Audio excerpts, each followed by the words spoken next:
Okay, good afternoon, everyone. I'm Gregory Thornton, Associate Director for the Center for Public University Transformation at APLU, and welcome to our webinar, Advancing Evidence-Based Interventions for College Completion, Insights from the Postsecondary Success Grant Program.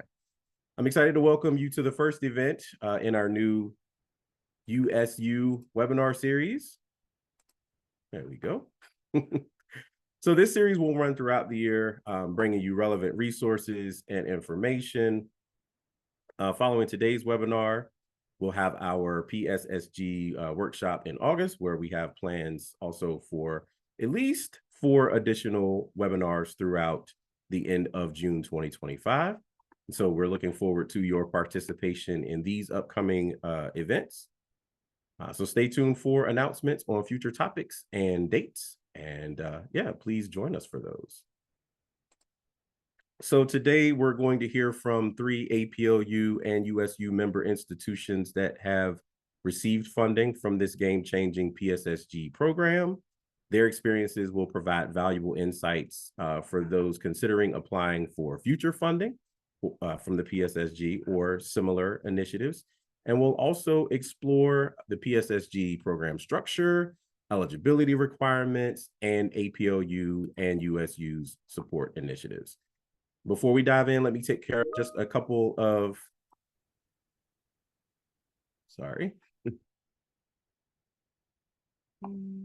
So you're seeing this, okay. Let's move that.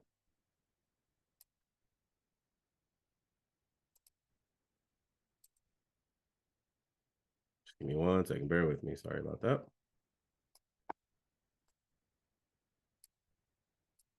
Okay. Okay, so before we dive in, let me take care of just a couple of housekeeping items. Microphones are muted, but please use the Q&A feature to submit your questions, as we will have some time for questions and feedback after the member presentations. As you can see, we are recording this session for those who can't join us live. We will also be sharing the slides, which will be made available along with the recording.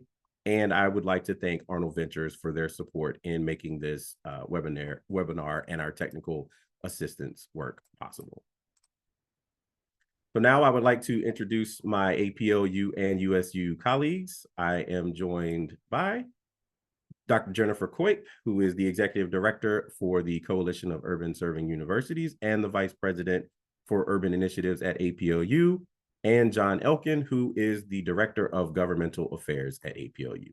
Now, they're going to provide some quick but important background information and additional context regarding the PSSG program and why we are involved in this work. John, take it away, sir. Thanks, Greg, and welcome to everyone joining us today. Really excited to have you here and for all of the work you do to help students enter and complete college, and the work you'll continue to do with $45 million that Congress just passed this spring. It'll be the 3rd round of competition confirmed for the FY23 fiscal year. So post-secondary student success grant. So the law says that the eligible entities include the following: institutions of higher education, either applying alone or in partnership with others. For context, the last 2 rounds, the Department of Ed limited the institutions that may apply as individual applicants to Higher Education Act Title III and Title V eligible institutions, which include historically Black colleges and universities, tribally controlled colleges and universities, other minority serving institutions, and other institutions eligible for the Strengthening Institutions Program. So you'll be able to see the list of all of those eligible institutions according to the last competitions. We don't yet know the details for exactly who will be eligible this coming year, because the department may choose to, again, limit it more narrowly than what the law says, which is institutions. In addition, statewide systems of higher education may apply. Nonprofit organizations may apply, either alone or businesses may also apply in partnership with any of the above. Next slide. So this program is all about evidence-based interventions to help high needs students continue in college and complete college. And it's a pretty rigorous set of requirements compared to some other funding that the Department of Ed uses. I see some head nods over here because the winners have had to deal with this. But this really shows that the department is working and with Congress's intent to help implement and scale up the absolute strongest interventions that are most likely to have a dramatic transformational impact on high need students completing college. No pressure. So in general, there are 3 phases, and as you can see, I'll put it simply before we get the exact details from the department in their upcoming competition. But the basic gist of it is the more evidence you have that your intervention is likely to work, or proof that a similar intervention has already worked and you're ready to scale it up, as well as the more students you plan to serve, the more money you are eligible to get. Okay, so that is the general overview. And these numbers are for reference only. These were how it was done in the past year, but we don't know exactly how the department will allocate funding between the 3 phases of evidence. The only thing we do know is that the appropriations language Congress passed into law does require that no more than half, at most half of the funding, can be for the earliest phase, which doesn't need as rigorous past evidence of success. And at least half of the money has to go for mid-phase and expansion, which are stronger levels of evidence and serving more students. So keep that in mind. Next slide. So again, tentative timeline, because we do not yet know the highlights of, we don't know the dates of the department's notice inviting applications, or what they'll be requesting for the fiscal year 24 cycle here, but I can give you what they did last year and what we do know so far. So July 8th is today, and the department put out some proposed priorities and a request for information. So you can get a hint of what they're thinking about for the upcoming competition. It's pretty close to the last 2 in terms of the structure. And so you can take a look at that as what they're thinking of. They're going to collect comments from higher education institutions and advocacy groups, nonprofit organizations, and they're going to take those comments into consideration, and then they will update and finalize the exact notice inviting applications and put that out. So last year, they put out the NIA on July 26th. I am not a betting man, but if I were, I would think it would be difficult for them to take in all of the comments that they are getting, to rework the competition, to get it approved up the many levels of approval in the Department of Ed, and then to put the final notice inviting applications due, to put the thing out on July 26th. Again, I'm not a betting man, better safe than sorry, and you might as well start now. You're here because you're interested and have a strong proposal in the works. So do not wait for that NIA to start drafting and start working with your stakeholders on campus to figure out who you need to get on your team and what supports you need to write a winning application. Do not wait. If you wait, it's too late. All right, so with that, again, looking at the timeline, we can only make some guesses based on last year. The department was very helpful in doing 2 technical assistance webinars in August. There may have been a pretty quiet campus, depending on whether your semester or quarter system, but they did 2 helpful application webinars. And then in fall, they had the deadline in September, and they announced the awards in December. So I encourage everyone to check out this link, and I'll put it in the chat, so you can take a look at last year's information, the past award winners, the past notices inviting applications, and really learn more details as you prepare your application for this year.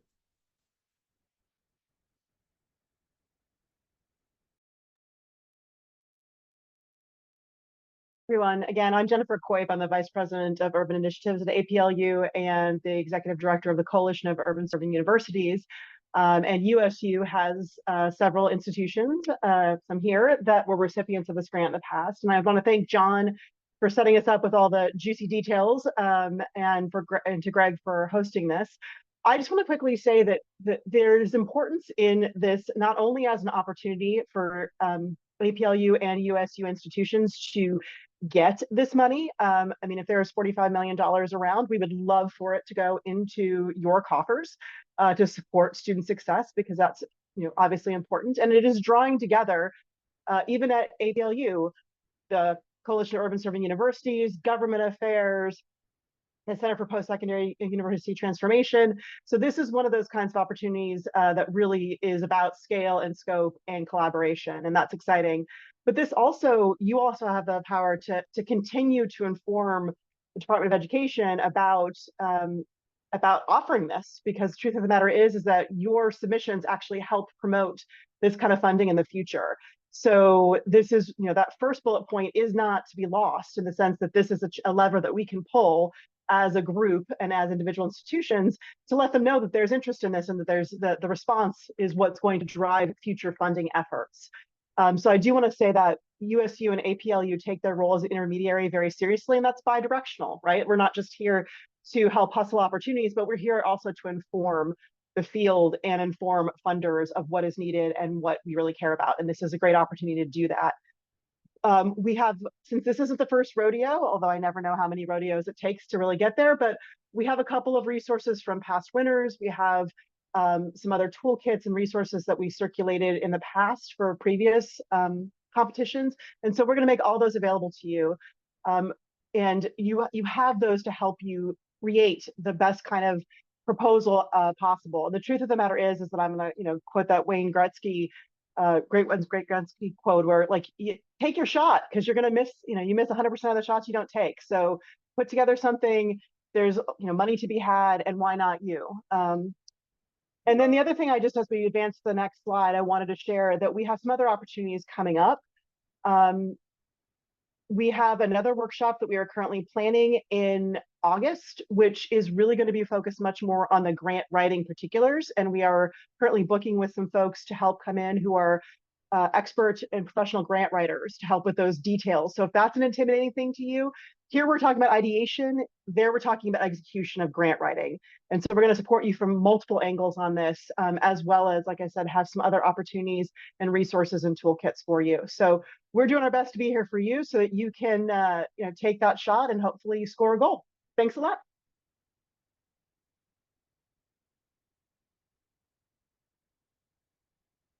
Okay, great. Thank you, Jennifer. So we are fortunate to be joined by project leads from 3 member institutions who have received PSSG awards. And so in the order of appearance, we're going to have from the University of California, Berkeley, Julian Ledesma, who is the Interim Assistant Vice Chancellor for Student Equity and Inclusion and Executive Director of the Centers for Educational Equity and Excellence. Thank you for joining us. And then representing the University System of Maryland, we have Dwayne Morgan, Director of Education, Outreach and Pipeline Development, and Karen Fagan, Student Success Project Manager. Thank you both for being here. And making her second PSSG webinar appearance from Florida International University, we will have Bridget Cram, who is the Vice President of Academic Affairs, Student Success Operations, and Integrated Planning. So thank you all for being with us again, and we will start with the University of California, Berkeley. Julian, the floor is yours, sir. Thank you so much. Julian, if you don't mind, Julian, I'm sorry. I want to address a question that came up in the chat, because I know you're going to share amazing information. And somebody put up in the chat, will these slides be shared? And the answer is yes. And this is being recorded. So before some poor soul is sitting there trying to write all the brilliant things you're going to say, Julian, I just wanted to let them know that they'll have access to this in the future, both the slides and the recording of this webinar. So please go ahead. No problem. Thank you. That's a great clarification to make, and I've been there, and I appreciate that announcement. So thanks again, both everyone who's here, everyone in attendance, the APLU, are happy to be here and share a little bit about what we're doing at Berkeley and what we're doing at Berkeley with PSSG. As was noted, my institution is UC Berkeley, and at UC Berkeley, my primary area of responsibility is overseeing C3, the Centers for Educational Equity and Excellence, and we're a cluster of multiple programs that focus on providing holistic and comprehensive support to communities of systemically marginalized students. So this is going to include first-gen students, low-income students, undocumented students, and other communities as well. I'm going to quickly move to our next slide, where you'll get to see some of our specific programs. So if we can go to the next slide. So here you see our 10 standalone programs. We are organized, and this is a new structure that we just implemented in January, in 2 tracks, a primarily Frosh entry track and a primarily transfer entry track. And we do this to create some efficiencies among programs, because we were able to do joint programming and different events together, but also to create kind of a bigger and a wider net of community for students who identify as either Frosh entry or transfer. So we found that to be really effective. I think for us, the concept of what we of the work that we do is really to understand that the lived experience cannot be separated from the academic journey. What happens outside the classroom will certainly impact what happens inside the classroom. So our programs and services are really built from that notion that we need to attend to the various needs of our students across the spectrum of all their life. So in this case, you see our various programs. It's also very important to note that over 14,000 students at Berkeley are eligible for one or more of our programs. That's about half of our undergraduate student population. Every year we have across our programs, that we have some programs that have 1 professional staff member. We have programs that have 8 professional staff members, and a range in between. We have about 40 staff members overall, most of those being academic counselors. We touch anywhere from 25% to 1/3 of those 14,000 eligible students a year. So the point that I certainly want to underscore here is that the need is great. We have not only a critical mass of students on our campus, but their needs are wide, varied, and deep. And so we're always looking for opportunities to grow the scope and the scale of what we do, to sustain what we do, to meet the needs of our students. So when we have something like PSSG come along, it's an opportunity to say, how can we look at some of the practices, some of the things we've been doing, and arrange it, scale it, elevate it, enhance it in a way that meets the criteria and what PSSG is looking for. So we can go to the next slide, please. So in this next slide, you'll see what we actually propose to do with PSSG, and it's built on multiple support interventions that are happening to some degree, or we've had some degree of effectiveness proven throughout our operations across our programs. So these are going to include holistic academic counseling. It's going to include some type of group program, whether that's a series of one-time events like workshops, or if it's a full course. It's going to include peer mentoring, also includes supplemental financial aid, and something that we've done and had to do more of since the advent of COVID. It also includes services for students who have stopped out in pursuit of their degree. So now we'll go to the next slide. Here you see some of the references that we utilize in our proposal. I won't go through them. I don't have the time to go through them all specifically. I do want to point you to, if you're not familiar with the work of Sam Masuas, and he publishes a lot through the Nakata Journal. Great scholarship there regarding advising, different approaches to advising, holistic advising. And so this really is a linchpin for us. As you see there, what we try to do was map every intervention to at least one study that provided strong evidence of effectiveness or promise in effectiveness. Our interventions and the way that we put this together was also built on some of the recommendations in the post-secondary success guide that the What Works Clearinghouse put together. So we're addressing or building from recommendation 1 in the WWC guide, integrated advising that incorporates both academic and non-academic supports. We're engaging recommendation 2, this idea that advising should be or is best when it's a developed and sustained relationship with students, and also recommendation 3, peer mentoring. Now I can move to the next slide. And in this visual, one of the things that we did in our proposal was to provide both a conceptual framework and a logic model that the proposal requires. They're related and somewhat similar, but I wanted to just show you visually those interventions. I think the kind of the key or the driving premise for our project was we wanted to not just apply these interventions, we wanted to stack them. We wanted to hyper-focus these things in an ecosystem of support. So the visual that you see in the middle there talks about the various interventions and how they're experienced by students within this larger ecosystem. Access to this ecosystem will provide you with things that you can experience at the individual level. some things that you can experience as an individual and possibly as a group, and some things that you can also experience in a group or among a community of your peers. So I wanted to visually show you that I think really the thing that was different for us in applying for PSSG was the stacking of these multiple support interventions. Now we can go to the next slide. I wanted to share a little bit about the status of our implementation. So, timing was a little funky. I know we found out right before we went on our winter break that we were successful. Came back to begin our spring semester, didn't actually get funding, hit our books till March. So that's about halfway through our spring semester.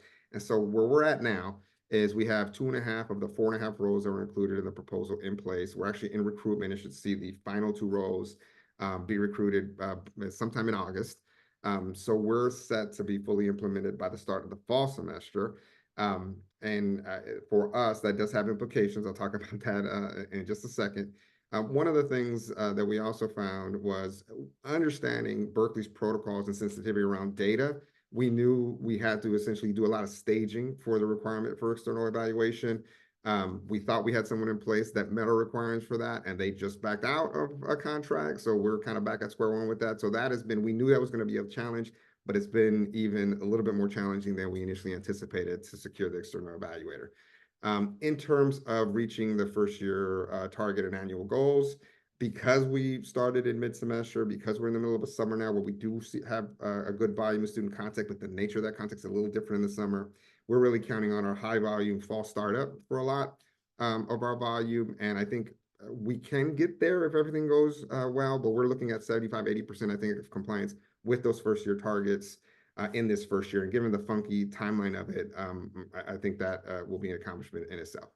If we can move on to the next slide. I wanted to close, and we were asked for some recommendations or guidance. One thing I would say is, again, just that disposition of thinking about what are the needs and opportunities across your programs or program.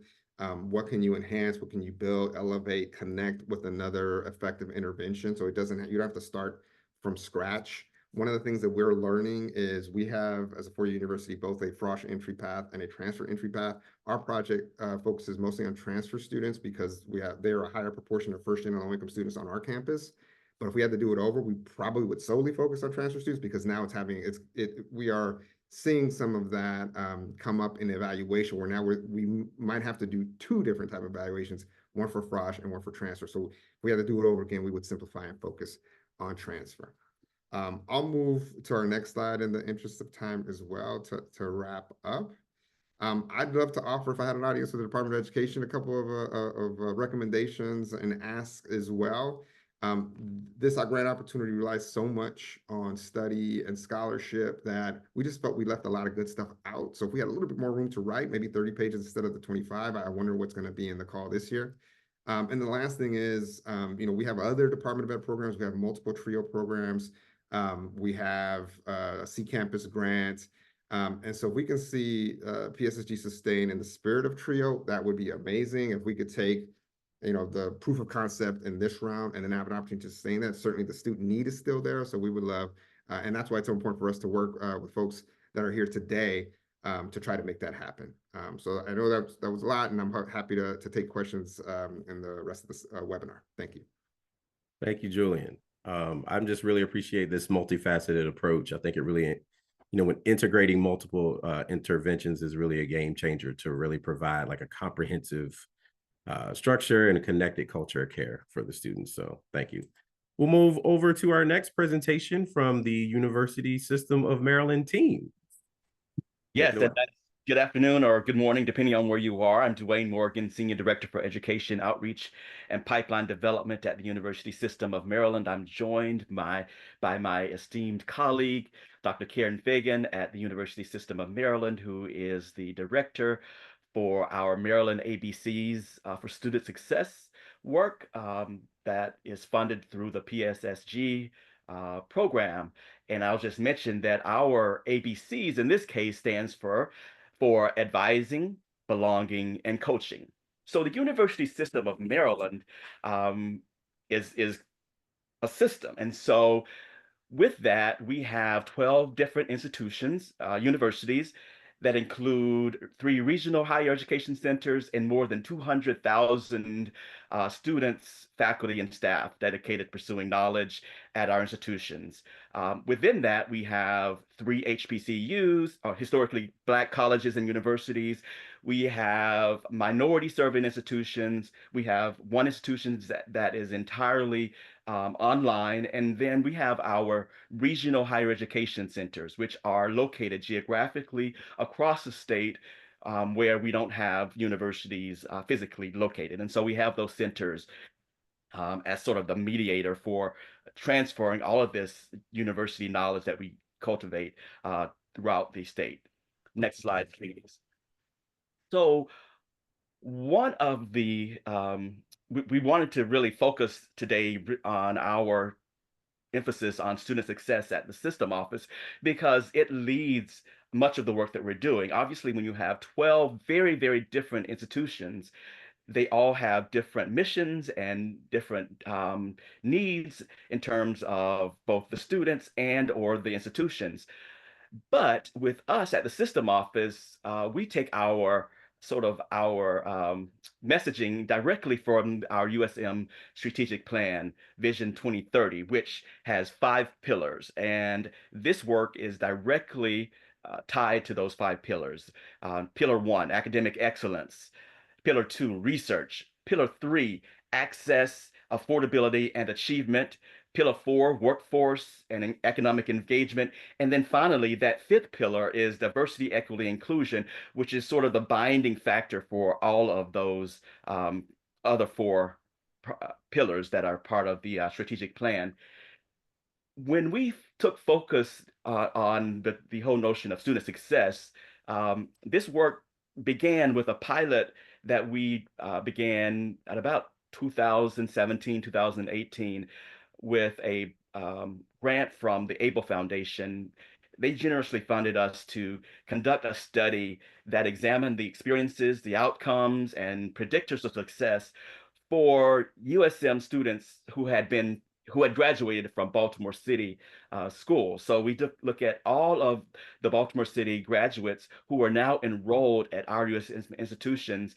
And we did some research in terms of understanding those students' sense of belonging and how that was an important connector to the important aspects of helping us understand their experiences on campus, regardless of which institution. So they could go to our large flagship University of Maryland College Park, or our smaller historically Black college and university, Bowie State University, or any of the other institutions, just as long as they were coming from Baltimore City. And what we discovered was that it was that sense of belonging that really was a key determinant for many of these students who were progressing at our institutions. Thanks to this research, we began to really understand how much we as the system should really think about that student sense of belonging across the system. And we have pockets of excellence, like at the University of Maryland, Baltimore County, UMBC has done some wonderful work in this field, in this particular space. But we are really looking at across the system, how can we really address those core components of student success as tied to student sense of belonging. So in our next slide, we applied for and we received our grant, the Maryland ABCs for Success grant, which we applied in the early phase for the program. And the challenge, again, that we really wanted to address, we wanted to look at that sense of belonging as it connects to retention and graduation rates, particularly for underserved students and for students whose first time enrolled on our institutions, including transfer students as well. And with that, we have 11 of our University System of Maryland institutions that have signed on to be partners of this work. Karen is now going to share with you the actual design of the Maryland ABCs grant. Great, thanks so much, Dwayne. So our entire ABCs project has 4 interrelated goals that are all meant to work together and support each other. The goals are to convene communities of practice, to improve data collection and sharing across each university, to create a new cadre of peer mentors across the system, and to expand university capacity for implementing holistic advising. The peer mentoring and advising elements are the interventions that will actually interact with the students. Improving data collection and sharing is intended to facilitate tracking student level activity with university resources at each university. And the communities of practice are meant to support the members of the teams working to accomplish all of the other goals. And all of these goals are supported by the research literature. So I'm echoing Julian here. So we drew also pretty heavily on the What Works Clearinghouse Practice Guide, in particular, the recommendation 3 regarding peer mentoring. What Works Clearinghouse already did the work of finding relevant literature, evaluating it for rigor, and making evidence-based recommendations. And so we took advantage of that in our application. So we took the work they did and wove it into the project design. Then a crucial part of the work has been developing a high quality evidence-based peer mentoring program, which we're actually not developing from scratch. So we're partnering with CARA, an organization out of New York City that has a long history of working with the CUNY system on their very successful ASAP and ACE programs. They're working with us to adapt their College Allies program to the USM context. And I'm going to just mention here, especially because Julian was talking about the importance of the evaluators, we are only evaluating one small piece. Well, it's a big piece, but one piece. The peer mentoring component is the only part that's going to be evaluated because we are sending out the vast bulk of the grant funds to the campuses. So next slide. Great. And of course, again, as Julian alluded to, one of the really challenging parts of the PSSG program is the timeline. The awardees being announced in December with work expected to begin in January. We've also been working very hard to play catch up. So we've spent the spring planning for implementation for this coming fall. We're actually having our launch meeting tomorrow with the team leads from every partner university and our partners at CARA, as I just mentioned, who are working on the peer mentoring program to get everyone ready for our pilot year implementation starting this August. Our evaluators will start data collection this fall as well, continuing throughout the grant period. Next summer, we're going to assess challenges and successes from the year, revise the program as needed, and then next year we'll have really our full program implementation. And all of this will carry through until the end of the grant period in December 2027. And at that point, we're going to have our full data analysis, final reporting, and dissemination. Next slide. I'll pass this back to Dwayne. Yep, and I'll just close up by, in terms of the advice that we would have for potential institutions or organizations that are looking to apply. Don't be afraid of the rejection that statistics say will probably come because they can only fund a certain amount. Don't be afraid of that. Don't skimp on the evaluation. We have, as Karen mentioned, we have partnered with Westat. We have a relationship with them, and our evaluation is they're the external evaluators, but we meet with them on a regular basis to really not talk about the evaluation, but the administration of the project as it's going on. Draw into your networks, both those established and also the ones like the APLU is creating with this webinar. Lean into these networks. Also dream big. We have a colleague who just retired, and we always say, swing for the fences. If you're going to dream big, and realize that these are the lives of students who can be affected positively by this work. And also, again, remember your why. And for us, it gets back to the students. And we see this opportunity to change not only the degree patterns and success, but also the entire trajectory of students' lives by having them more engaged and connected to their universities. So with that, we will pass the baton over. All right. Well, I will take that back. So thank you, Dwayne and Karen. And the whole system aspect of it is really a unique aspect to your project that I think could be valuable to any potential multi-campus or system-wide initiatives out there. So everyone, please, if you're in that boat, please pay special attention. Go find those abstracts and read up on it. So now let's hear from our final presenter, Florida International University, and Dr. Bridget Cram. Thank you so much, and thank you to APLU and USU for inviting us to participate again in this webinar series. I'll go ahead and get started. Next slide, please. So our purpose was really focused on scaling efforts that we know had worked at FIU thus far. And in the first round of the grant funding, there were very specific goals around really re-engaging students who may have stopped out due to the COVID-19 pandemic. So we were focused on outreach to those students, also increasing the availability of funds to students that either stopped out or were at risk of stopping out. And the majority of our grant dollars went to this purpose.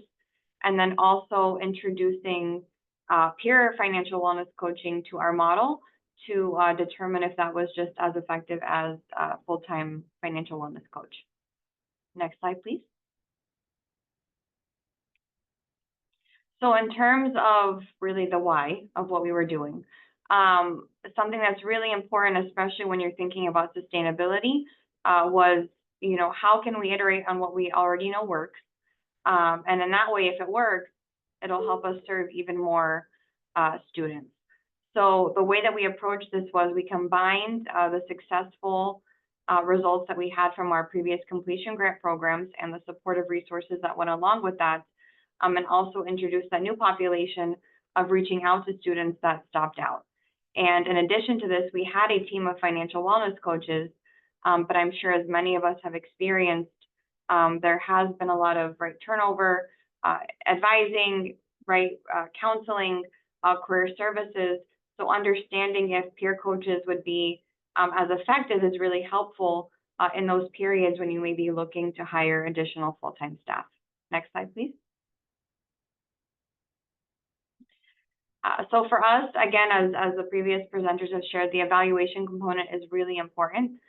We relied heavily on the study from Bettinger and Baker that talks about the success of coaching and the impact that has on students.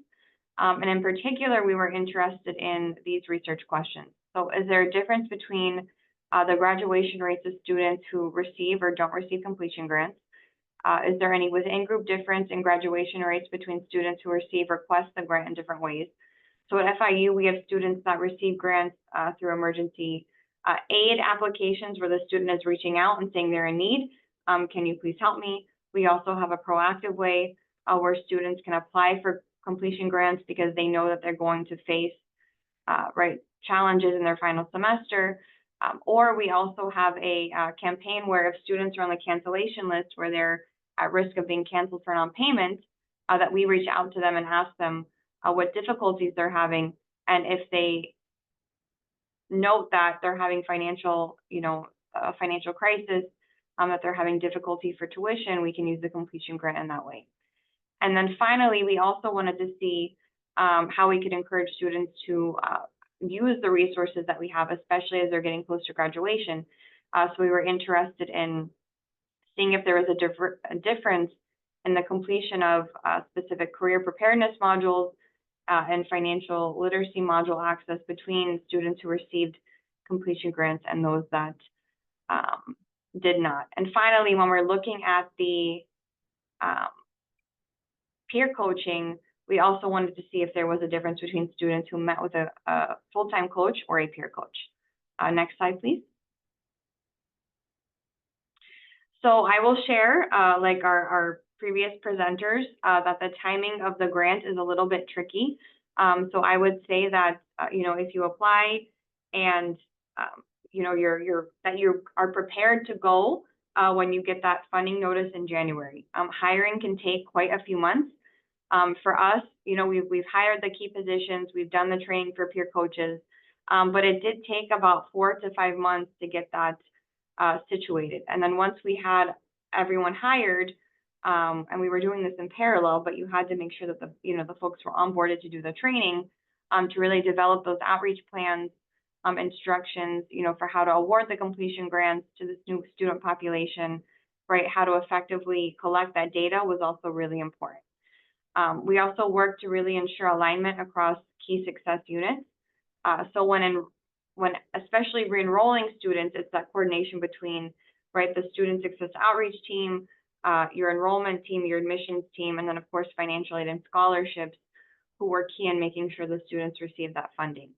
And I talked about data a little bit, but it's really important, especially when you're working across so many different stakeholder groups, to make sure everyone really understands the data you're collecting, and how we record that, right, for those purposes.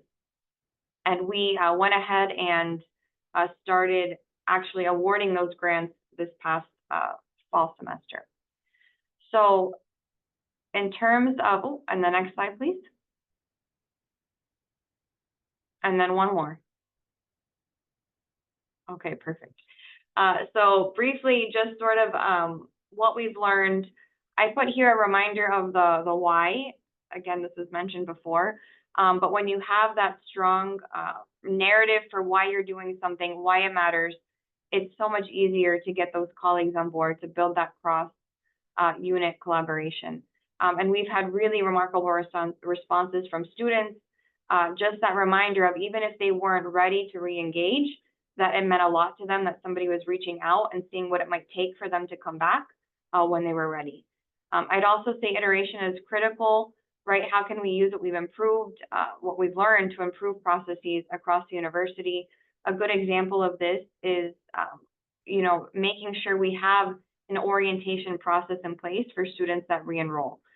Even if a student has only been stopped out for 1 or 2 semesters, there are still so many things that change, right? And so many reminders, you know, of what works and what doesn't work, and, you know, when to register for classes and what that means, that it's really important to build that into place.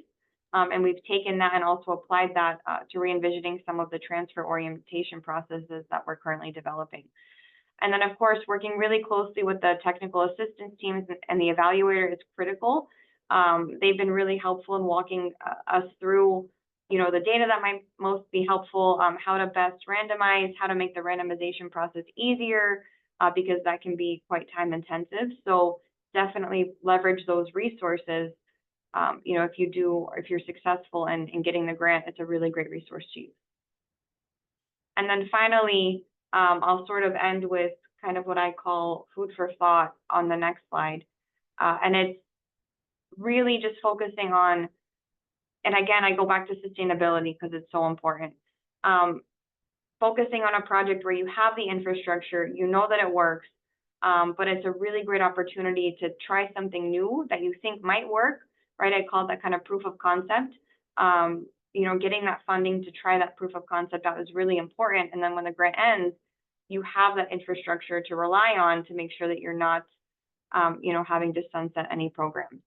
Again, just the importance of creating a team that spans the university, having them a part of that grant from the very beginning is critical. You'll have that buy-in already, so when you go to implement, it'll only be that much easier. I talked about, you know, sustainability already, and then of course investing in research training and outcomes assessment for your staff. Whether you decide to apply for this grant or you wait a cycle, it's really, really important to make sure that your staff understands, you know, what is a student learning outcome, what is a program outcome, what does a good program evaluation process look like? Because no matter whether it's a, you know, part of the grant or the work they do already, if you're already building that strong baseline of assessment and evaluation, you'll be ready for when these grant opportunities present themselves, asking you, right, to build on something that you know has already worked for your institution and your student population. And with that, I would just say good luck to everyone that plans to apply for this cycle. And I'm always available for any questions outside of this webinar as well. Thank you, Bridget. And on that note, here's the contact information for our speakers and also for the APLU team that is working on this project. Just to echo Bridget, we are happy to answer questions. And again, on the APLU and USU side of things, there will be additional resources that will be made available, and you will find the link within the slide presentation when you get it. So thank you, Bridget. That was an excellent overview, and I think your focus on both the stopped out and at-risk students is particularly noteworthy. So thank you, everyone, for your insights, tips, tricks, lessons learned. But now I'd like to turn to some questions from the audience. In terms of monitoring the Q&A, I do have a couple of questions here ready to go. I think I may have some incorrect information in the, unfortunately. I'll fix that in the slide deck, and when we send that out, that will be corrected. My apologies, Karen. Okay, so the first question that I have is actually for you, Dr. Cram. Since you're the only APLU/USU member that was funded in the first round, and you're a year ahead, so to speak, could you kind of elaborate on how you're approaching this challenge of sustaining the initiatives beyond the grant period? Definitely. So the way that we approached this too was it worked out, right, with the grant cycle, because we had been looking at ways to really increase our commitment, right, to scaling our student success efforts across the university. So this was a perfect opportunity. Like I said, our proof of concept idea, one was, yes, the stop out population of students. We had been talking about that for a while. This was a great way for us to go ahead and try that out and have people rally around that concept, right, to build that process, to get folks on the right page. And then also we've been really talking about how to best serve our transfer students and adult learner students, which oftentimes when you're reaching out to students that have stopped out, they end up, right, more typically being in those two populations. So again, it was a great opportunity to look at our processes, our procedures, our policies to understand, one, yes, how we can re-enroll students, but what are we currently doing to make sure we're supporting students right before they face that decision to stop out. So all that to say, we had a very strong student success team, which we've been building since 2015. And we had talked with the leadership beforehand to say, you know, if this is successful, here are, you know, areas of funding we believe we could leverage to make sure that we continue this good work, right? Work that we've been able to see success with. So we approached it very seriously from the beginning, knowing that we had, right, that good foundation of evidence, already having identified those 2 or 3 areas where we wanted to scale, and then kind of preemptively securing that commitment to make sure that we had, right, at least 1 or 2 additional FTE after the grant ended, to make sure that we could continue to fold these interventions into our right calendar, right, that we use every year to reach out to students. Great, thank you. Julian, I wanted to circle back to you since you kicked us off, and thank you for sharing Project Excel with us. So because your project really combines several high impact strategies into, I guess, one ecosystem of support, right? How do you ensure that all these various components really work together, right? Where they work cohesively rather than being looked at as separate interventions that pop up? Thank you for the question. One I would start by saying is this project in particular focuses on the stacked interventions, but we want both, right? We do want the individual intervention to be impactful and effective, but I think the emphasis or the premise for this project was the stacking of them. And I think there's a couple ways that we do that. One is in describing our cluster. We for a long time try to build that sense of village across our programs. Since we started in 2012 as a cluster, some of our programs predate that. Our EOP program has been around for 60 years. But in terms of this iteration organized as a cluster, it's been about that long. And so we've been really good, again, about making sure students understand that connecting with one of our programs is an entry point to multiple programs, to multiple types of support. And what we do, I believe, in CE3 is unique and has particular value that's different that you won't find at other places at UC Berkeley. But part of our role is to serve as an entry point, not just for other CE3 programs, but for the university as well, for other opportunities of support. So I think we've had practice doing that already. The practical, more specific response to your question, Greg, is the transition course component of Project Excel, which we're aiming to have at least 400 of the 500 students involved with, requires all the interventions. So you're in the course, you're required to take part of the counseling and advising, you're required to be paired with a peer mentor. And then on a case-by-case basis, we may look at the financial need, also because we have limited funding in that area. So I think that's the way that we try to make sure that it's essentially constructed to be a village within a village. Outstanding. I love that. Yeah, thank you so much for that. Dwayne, Karen, to you both. So we talked a little bit about kind of this systemness approach, right? So this is central to these communities of practice that I really wanted to touch on. So how do you envision this approach enhancing collaboration and resource sharing amongst, a very diverse group of institutions that you're partnering with? Yes, I'll start, and then Karen, I'm sure, has some insights into this as well. So much of the work that we do at the system office, I'll just preface, we are sort of a decentralized system, which means that we do a lot of facilitating of relationships and conversations between and among our 12 institutions. And this work is really aligned with that spirit. And what we saw in this particular, PSSG opportunity was take advantage of, like, again, we have some pockets of excellence where some of our institutions are doing world-class work, like at UMBC and Towson University are examples where they have world-class work around both advising and peer mentor types of intervention. So what we wanted to do was figure out what can we at a system level build so that it sustains over time, but also that we can actually within ourselves, we're a growing and learning environment, so that we learn, so that when UMBC learns in innovation, they can share it with a Coppin State University or with the University of Baltimore. So it's really how we see not just individual institutions, but how they relate to and work with each other is what we're trying to build as well. Yeah, I absolutely agree with everything Dwayne said. And I think another benefit to the communities of practice is not only that the institutions with more developed programs or the more highly resourced institutions can help others as they develop, but that institutions that are similar to each other in different ways have the ability to talk to each other and really connect.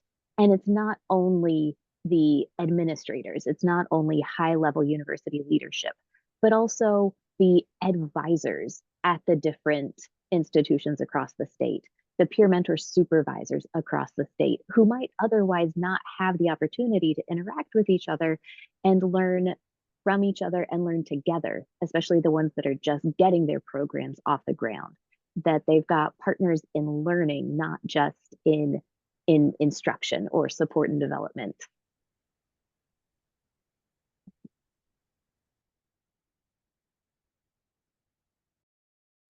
Thank you, Karen and Dwayne. So in the interest of time, I'll move on to what I kind of like to call a final question lightning round here. So I would like you all to do just a quick lightning round, 30, 45 seconds. What would be your top piece of advice for potential PSSG applicants? What do you wish someone told you when you attended this webinar last year that you didn't hear? Let's start with Julian. We'll go in the order of presentation. Let's start with Julian, then Dwayne and Karen, then finally Bridget.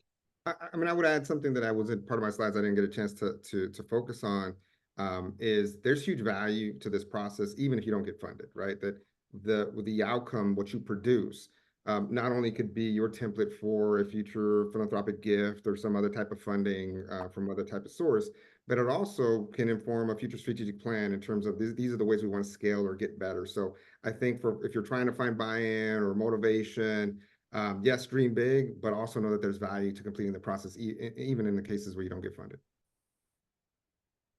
Thank you. Dwayne? And I'll just, feed off of Jillian here.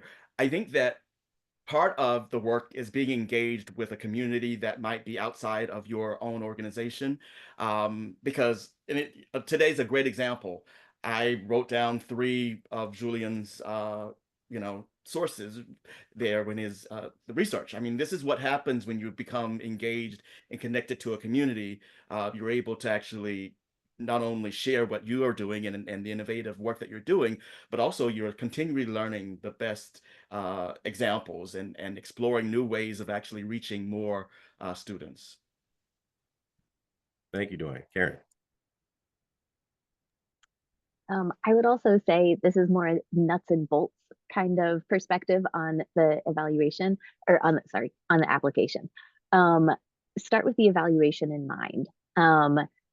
You don't have to have an external evaluator from the beginning, but if you think about what sorts of outcomes and the metrics are possible, you can ensure that that is threaded through your application, so that what you are trying to do is feasible with the resources you have, especially in our case, when we're working with a lot of partner institutions. Excellent. Bridget? And I'll build on Karen's point. I think just having that ethos of assessment, of evaluation built into what you're already doing helps you find areas where you're like, oh, this worked well. What if we did this? But it also helps you have some of those outcomes and metrics predefined, so that it's not as intimidating, right, when you get to that evaluation piece or that logic model piece. Excellent. Well, thank you, everyone, for your engagement today. I think this has been an incredible session where folks have been able to hear from a lot of different perspectives, a lot of kind of institutional contexts and situations. So thank you, Julian, Dwayne, Karen, and Bridget. I know I'm feeling inspired and energized by the amazing work that you've shared with us today and those valuable insights. And I'm not even putting forth an application, but those of you out there who will, hopefully you gained some great nuggets and you will be able to kind of manifest those and integrate those going forward. So just real quick, I want to just kind of do some final announcements here. We will distribute today's recording and slides to registrants most likely this week. Our grant writing workshop is coming up in August, which will be the second installment of the USU webinar series. Of course, more information is forthcoming as we get those details settled. Please be sure to check the Department of Education's PSSG website regularly for official updates, announcements, guidance, including the notice of funding opportunity, deadlines, technical assistance webinars that John had mentioned, the application booklet, FAQs, the whole soup to nuts, right? So APLU and USU will also be sharing those updates through our channels. Please stay connected to us.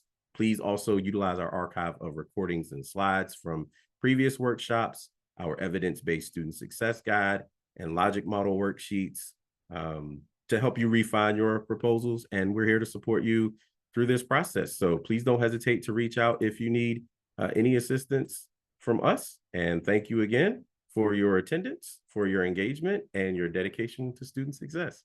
Take care, everyone. Thank you. Thank you.